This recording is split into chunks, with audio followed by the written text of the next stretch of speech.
There's nothing I hate more than scuff marks on a wall. ScuffX delivers superior scuff resistance in the most challenging, high-traffic commercial environments, thanks to its patent-pending scuff-resistant technology. Yes, there's people in a lab somewhere thinking about how to keep scuffs off walls. Where we're running around like crazy, there are actually scientists trying to figure this stuff out, and no one's done it better than ScuffX. I would not endorse this product if I didn't believe in this product. As a hotelier, it is so important to solve this problem because we spend so much money, so much time on painting hotel rooms that we finally found a solution. And I don't think anyone does it better than ScuffX. The high-performance ScuffX latex paint reduces the need for touch-ups, repaints, offers significant savings on long-term maintenance costs. And for all the information you need, go to benjaminmoore.com.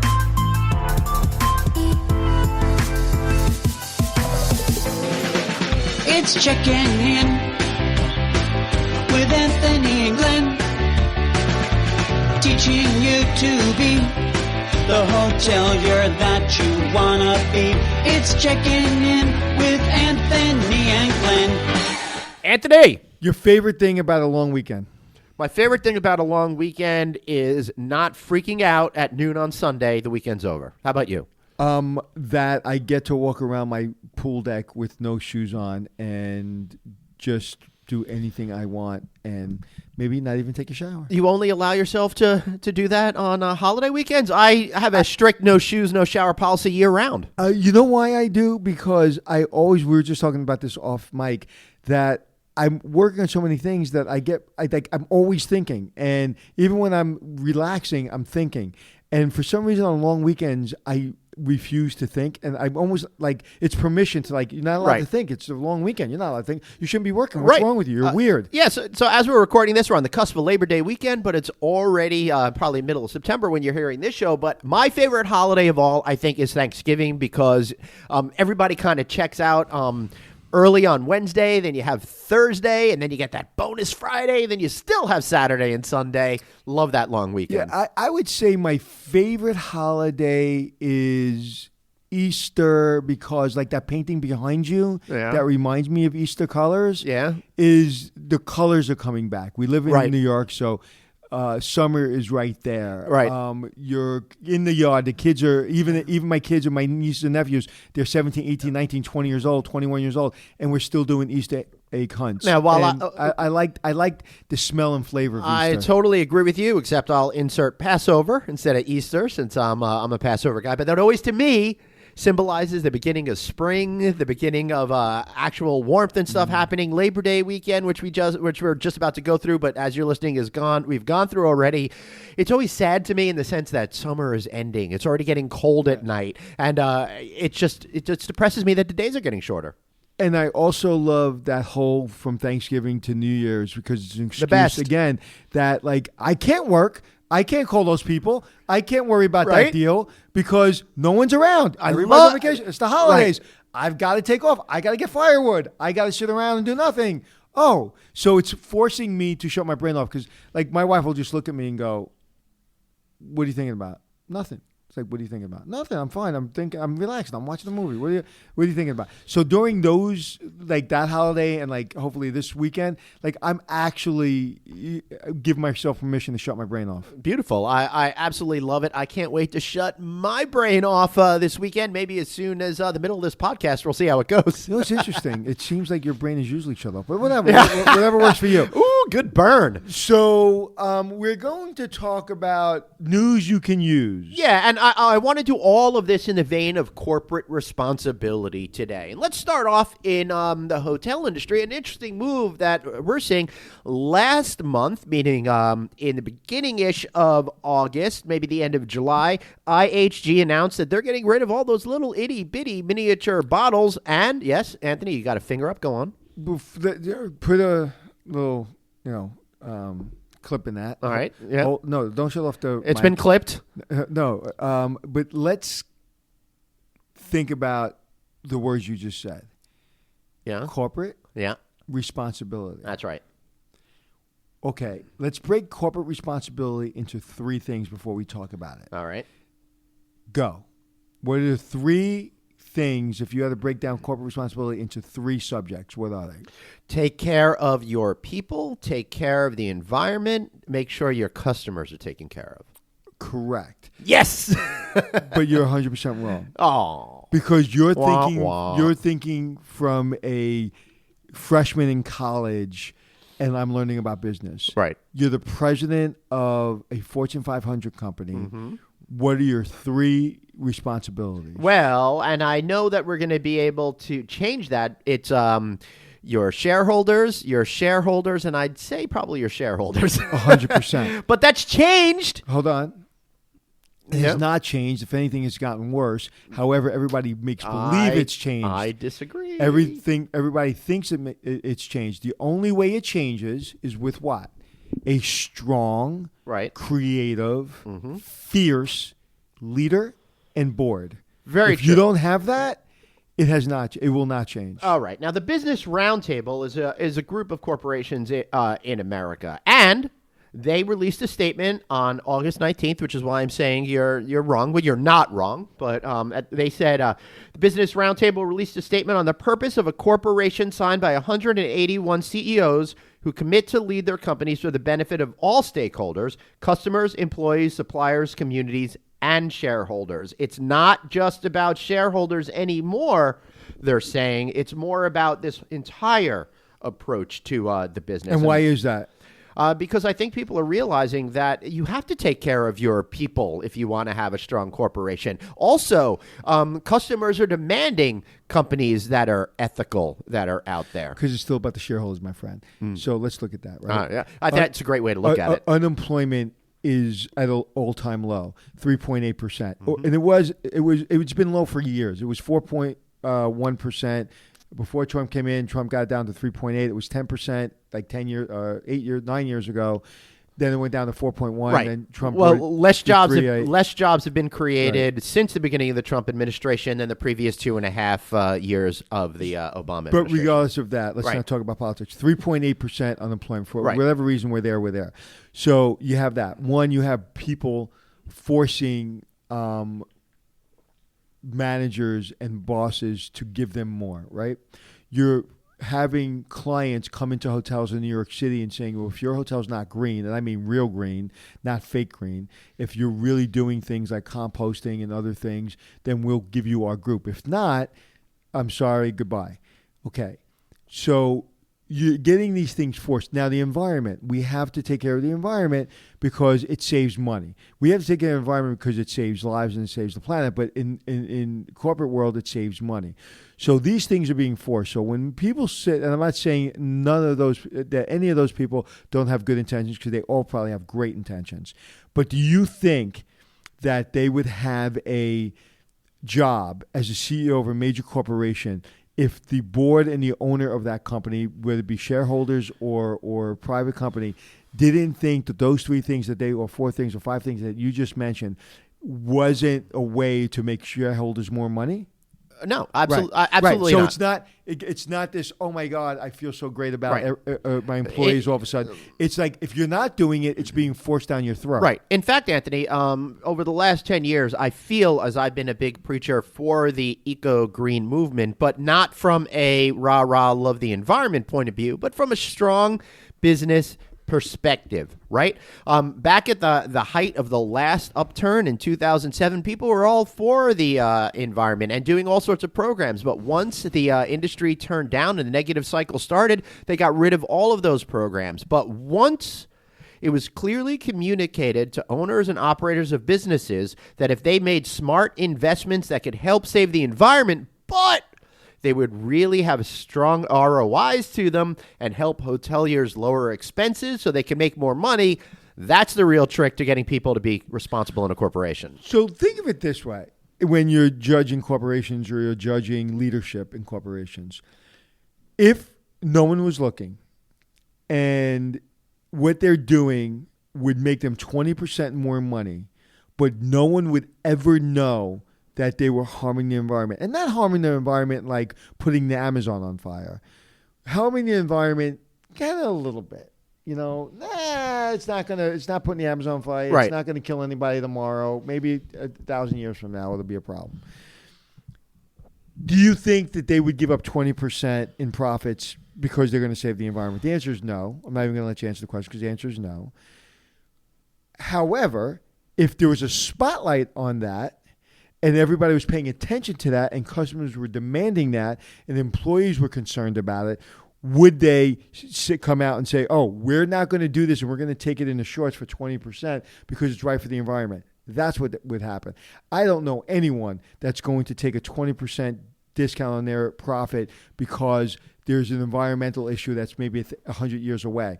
And it's unfortunate. I don't think that way, but unfortunately, a lot of people running big corporations think that way. I know one company that is that way, Patagonia. Yes, it is. But where do they come from? Where's their name come from? Right. Yeah. Right. I mean, where does it come from? Tell everybody. Well, Patagonia is it's a rainforest region. that's on fire right now Right. in the Amazon. Yes. All right.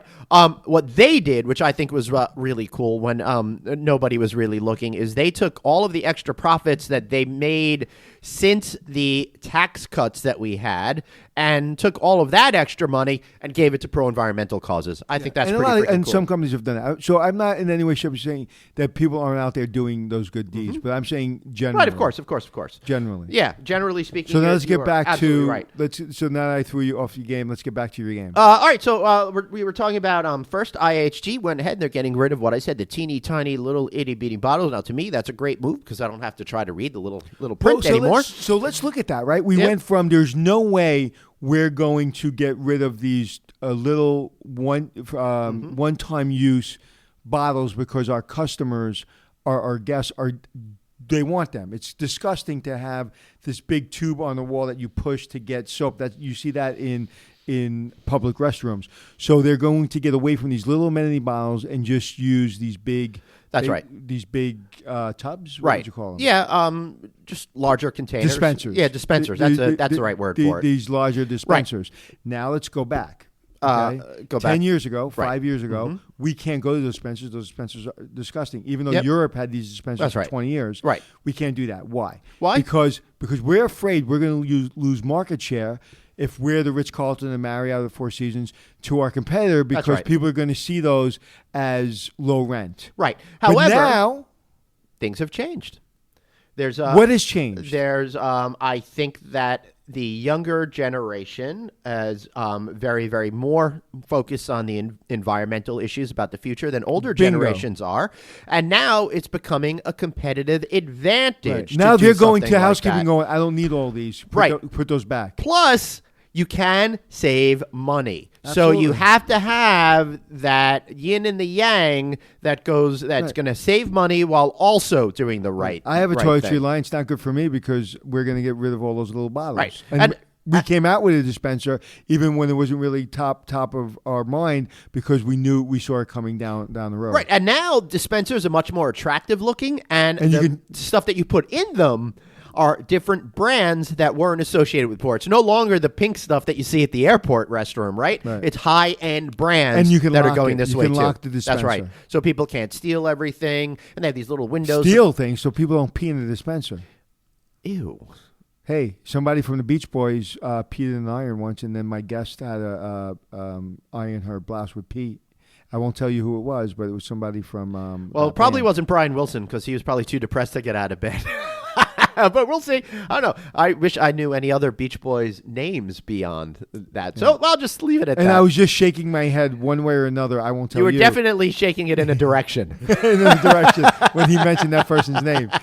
So, so my point being is corporate profits are always going to take precedent over everything, including the environment, because What happens if it doesn't? That business may be out of business. That's right. And Or people are gonna forget the business being people out are of gonna be out of business. jobs. Yeah, the CEO might be out right. of a job. Also, I wanted to mention IHG doing that because they were in it first. Now, Marriott is also announcing that they're doing exactly the same thing. Both of these companies made a big deal last year over getting rid of plastic straws in favor of paper straws. Right. And I will say all that of the hotel industry has been at the forefront of environmental decisions, good, positive environmental decisions. I think the hotel business has done a really, really good job, and I've seen it from every brand. So I'm not talking about our industry. I'm talking about the other industry because our industry is great. And the only reason I'm saying that is because we have a lot of ad sales with a lot of companies. It's the truth. And it is the truth. It is the truth. But corporate responsibility goes way beyond just being good stewards of the environment. It means taking care of your own people, and it also means taking care of the people in your hotel. And you know what's the difference? You know what? I interrupted you. That's sorry. all right. Go ahead. You know what the most interesting thing to me about this subject is, and I know I'm way off where you want to take the subject. Yeah, you don't know where I want to take it, but you are definitely way off. No, I know I am. But the reason it's interesting to me is because what's the difference between a company truly believing and feeling good about doing the right thing and taking it on the chin when it comes to corporate profits, and a company that's faking it? What's the difference? What's the one difference? You're going to have me answer that question. Leadership. Leadership. Someone that truly believes it and someone that doesn't. When you truly believe as a leader, as a CEO, your company is going to do it the right way for the right reasons, and it's going to feel good, and we're going to celebrate it. People that are faking it and putting out things to just look good in the shareholders' mind, that will all come crashing down. And I think your clients will see that. Right. Absolutely. Now, one company that I think is doing a great thing that is definitely coming from the top down is Hilton Hotels has partnered with Clean the World. You can find them at cleantheworld.org. And a number of the Hilton brands are actively participating in all of their used soap. It gets recycled, melted down, sanitized, put into these bars, and sent off to places where they don't have great hygiene. And they put out these great hygiene kits, et cetera, and they are really truly saving lives every single day. Now, that's a program that doesn't cost a lot of money, and it's a program that is really making a difference to us. Now, another program that's making a difference, and what I wanted to talk about before, taking care of your people, is all of a sudden, I think in the last 18 months to 2 years, the whole notion of being aware of human trafficking happening in your hotel or in the airports or whatever has really been exposed. And I think now everyone in the hotel business is being eagle-eyed about it when they used to not even enter their consciousness prior. I went on to the AHOA website the other day. They are doing an amazing job at promoting the prevention of human trafficking. You can find them at the first thing that came up on their website. Yeah, you could. Yeah, they're doing programs all over the country, and it is incredible to see how far they've come along on this. It's insane. Tell them a little bit about that organization. The Asian American Hotel Owners Association, colloquially known as AHOA, is a collection of hoteliers that all are of Asian Indian descent. Most of them come from the Gujarat province of India. A lot of Indian folks came over in the 1970s, opened up hotels, now own about half the hotels in this country. And have 60% of the pipeline. And they are powerful in the hotel business. And it's great to see them taking all that energy, all of that power with the, I think, 17,000 members they have now. I know Rachel Humphrey, interim CEO, you're probably going to correct me. It's probably higher than that at this point, but they are so incredible with what they've been able to accomplish out there. And Rachel is actually such a great leader. I mean, I've spent time with her because of you. You made the introduction, and what an incredible woman and leader, and just fantastic, the whole organization.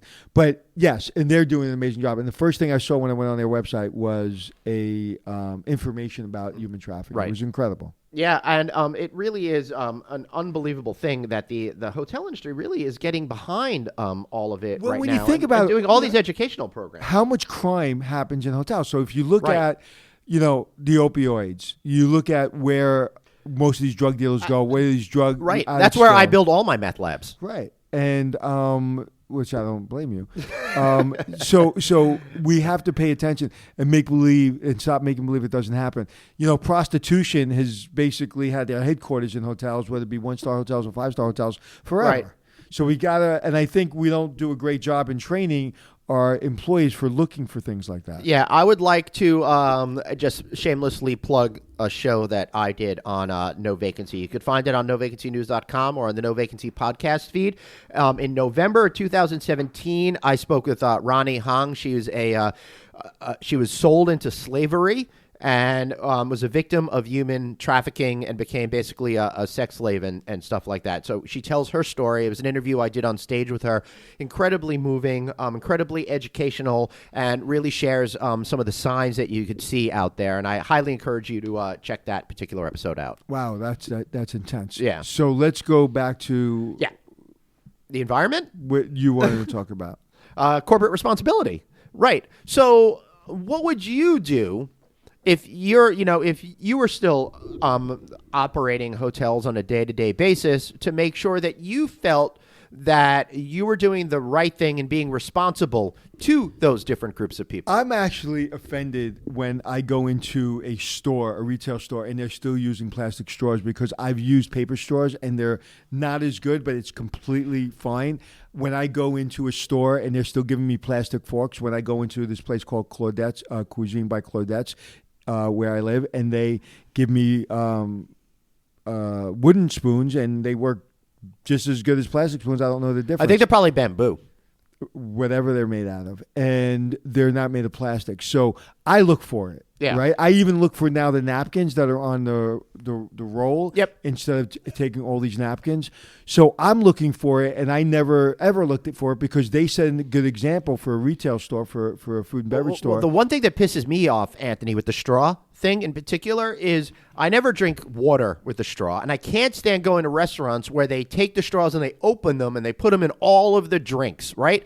At least if you're going to use the plastic straws, just throw the wrap straws down on the table and let people choose, and then you could recycle them. But by forcing me then to have taken that straw and then just to not even use it and throw it out is just so not necessary. Right, it's not necessary. And same thing, like we're drinking out of plastic bottles right now. It's not. I hate that. It's not necessary. No, I gotta let me stop you right now and compliment my kid Ben and Jake. They don't drink water out of the plastic bottles at all. They use the reusable stuff and they fill it out. They fill it from our filtered water at home and carry it with them all day long. And I'm super proud of them for that. Yeah, it seems like my kids do the same thing. Yeah. Unfortunately, I'm really bad at that, and I'm going to make a very strong effort to stop doing it because I drink out of plastic bottles all day long.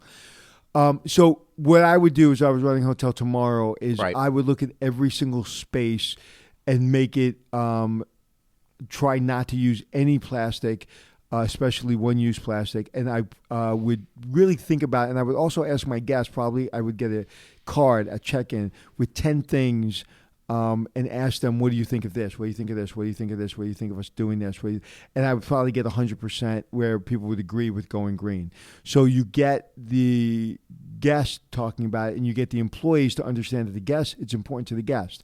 So now, since it is important to guests and clients throughout the universe, except in one very specific location in Washington, it is very, very important to pay attention, because it's no longer, hey, we want to do the right thing. It's like, you better do the right thing. You're losing business in New York City if you're not green. You're losing business. You're losing That's right. major meetings. Yeah, that's absolutely true. And to put that into the hotel business, again, what is your program in place to take care of the environment? How are you communicating that to potential business that you have? There's a lot of meeting planners out there that require you to do X, Y, Z, and if you're still not doing that, you're leaving money on the table. If I was opening a hotel tomorrow in New York City, I would name it the Green Hotel. Nice. I would. And I would, because what it's doing, it's forcing my bankers, it's forcing my investors, it's forcing me, my employees, my guests, it's forcing all of us to be as green as humanly possible, because you're going to be called on it every day. You can't be calling yourself the Green Hotel and not be green. Right. I think Barry Sternlicht's one hotel brand is extremely environmentally focused, right? It is the most environmentally focused hotel out there. For example, just using recycled woods for the design of the hotel. Every little element. That brand. Love it. It's really cool. Anything else that you could think about on this particular topic? I just think you have to have, again, your bench, your employees. Everyone's got to be on board with it. We did it at the Westin Hotel. We're the first green hotel in New York City when I was the asset manager at at Tishman. And Is this the one at 42nd and 8th? Yeah, and we were the first green hotel, or I think silver lead hotel. Yeah, lead hotel. And it took us a while. We got there, and we did it probably initially for the reason that I just talked about, that clients were asking for it, and we wanted to be the leader. And Jeff, I can't remember Jeff's last name, he was a Six Sigma who basically analyzed everything that we did, and he figured out how to do it affordably and quickly, right? As quickly as we could do it. Yeah, and you had you had the opportunity to do that because it was a new build hotel. No, the hotel was built already. It was new. It was relatively new. It was maybe at that point 8 years, 9 years old. The Westin. So this is they constructed that at the end of the 1990s. So this is already like 2007, 2008. Yeah. Oh, wow. Maybe even okay. a little later than that. And it was, and we did the recycling, the composting. We did everything that was within the LEED certification. Right. That makes sense to me because LEED got really hot around 2006, 2007. And we were the first ones to do it. Yeah. And it took effort, but it didn't take, it didn't cost us $1 million. No, then you saw people like building all new builds that were like that. I think Aria is probably the most notable example in Las Vegas, where they actually made sure that they built the entire resort and the conference center to LEED standards. Yeah. So I think that now that clients, guests are looking for it, I think it's now just part of your business. You cannot not think about it anymore. So what do? Do you get certain people on your team to run the program? Do you oversee it as a general manager? Because I've heard that it's really great to engage your teammates in it and have them do it. I think the first thing you have to do, whether business you're in, is have a session or two or a retreat or whatever you want to do about why, right? Give information. Show videos about what happens in the environment. I was in Alaska about 5 years ago, and we're doing a show, and we're on a small boat with an expert captain, and he got us as close to the glacier as possible, 10 times closer than those big ships that you see. Right. And pieces of ice were falling that were 10 times the size of the Empire State Building. I was about to say, what glacier? And when they fell, it sounded like 10 earthquakes. Wow. And your boat was going up and down. But this guy was an expert, so we trusted him. Right. It was the most fascinating thing I've ever seen. So that really made an impact on me when I saw that firsthand. So I think you have to engage people firsthand, your employees, show them videos, talk about it, educate them on it, the why, and let it become part of their... I just watched a documentary on something that's really important to me, and I didn't realize how important it was or how bad it was until I watched this documentary. And I don't want to get into it, but it was the more you tell people why and the more you show history, the more people are going to want to do it. Right. So if you just come up with an environmental impact statement, that's not enough. You have to really educate your team and yourself. Right.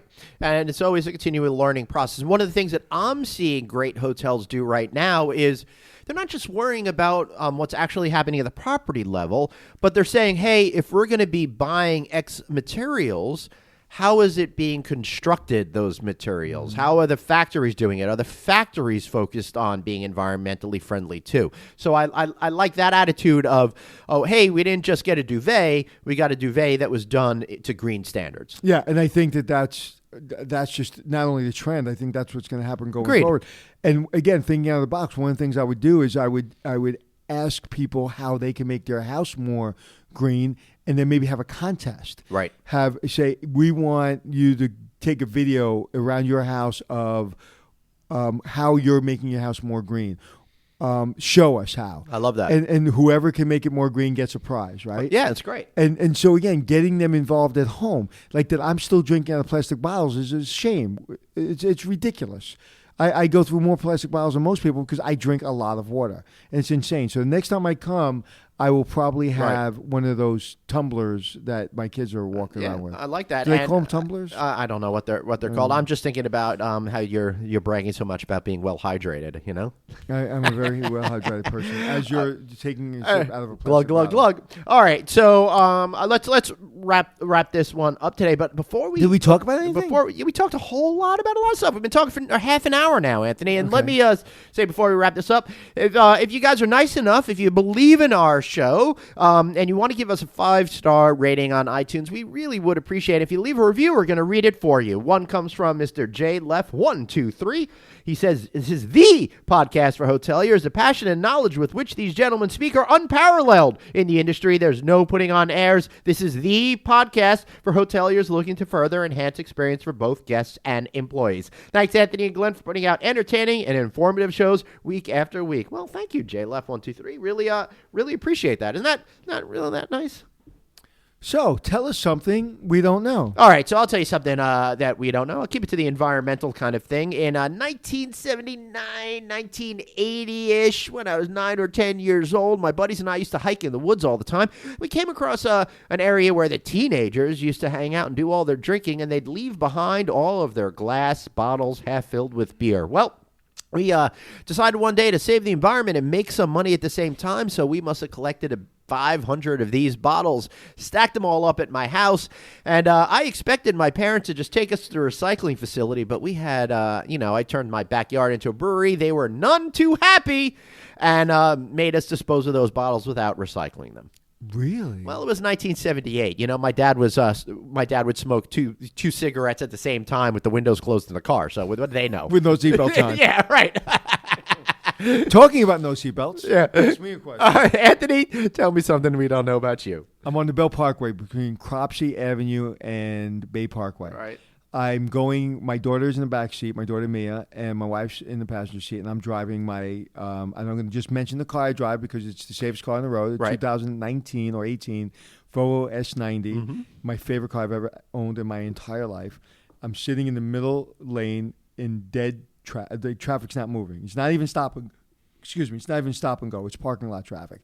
But apparently the guy behind me didn't get the memo, and he hit me going about 30 miles an hour. Wow, that's never really hit the brake. Fast. Oh, my God. So it's like, not that I hit the brake. I was stopped already. And he hit me without hitting the brake. He was on his phone. He was 18 years old. And because I was driving a Volvo, I had this beam, that's the only thing I can call it, this just steel beam in my bumper, and literally did not push my tire, my fender into my tires. I was still able to drive the car, even though I have $20,000 worth of damage on my car, believe it or not. Woo! He's paying for it. But the way they build cars today really saved us because, one, the car didn't push into the car in front of me. Somehow the Volvo just stopped and it didn't move. Number two, they have some kind of whiplash protection that the all the seats in the car just kind of grabs you and holds you. So our necks didn't move. My daughter was a little stiff, but we were all safe and we were all secure. And I was able to drive the car. Believe it or not, his car was completely screwed up. Yeah. But I was able to drive the car like 5 miles to my mechanic. Wow. And right now the adjusters, they're looking at the car. But I was in a pretty scary accident and 0 damage. And my daughter an hour later was on stage singing. Wow. That's unbelievable. Yeah, and thank God for Uber because I once I got off the exit and the cops let me go, I just called an Uber, put them in the car. They got there. I went back. I drove it to my mechanic. My mechanic gave me his car because he lives in my neighborhood. Drove his car to my neighborhood, got in my wife's car, and drove to Staten Island and made the thing. And I only missed like an hour of it. Wow. Yeah, but I bring it up because the car you drive in matters. So I lease, I don't buy. So you can still lease maybe not a Volvo, something else, but always the safety. I mean, that moment, like I've always been a Volvo guy, or most of the time, but and I always said because it's my kids. But really, like having a Volvo, I think kept me out of the hospital that day because the whiplash would have been horrible. Yeah. Wow. And the airbags didn't even go out. The beam held the impact so well that the airbags didn't even come out of the car. Wow. Absolutely incredible. Well, that's a good ad for Volvo. And I'm here for you. And Volvo, if you want to sponsor us, feel free, because we've definitely... You may not have a checking in with Anthony and nobody anymore. Yeah, I learned to drive on a Volvo back in 1986, 87 because of that exact same reason. My parents were really highly focused on keeping me alive. Yes. Good reason. Always a good thing as a parent to want to keep your kids kids alive. So Anthony, how can we find you, sir? You can find me anywhere you want to be on the internet at Anthony Hotels. Where can we find the great Glenn with 2 N's, Haussman with 2 S's? I'm at Traveling Glenn, or just check out our other podcasts. No Vacancy with me, Glenn Haussman, Hotel Design Podcast, Hotel Tech Podcast, Business of Hotels Podcast, and of course, it's all housed at novacancynews.com, where you can find all those shows, plus every episode of Checking In for Anthony and Glenn. Speaking of that, thanks for checking in. It's Checking In with Anthony and Glenn, teaching you to be the hotelier that you wanna be. It's Checking In with Anthony and Glenn.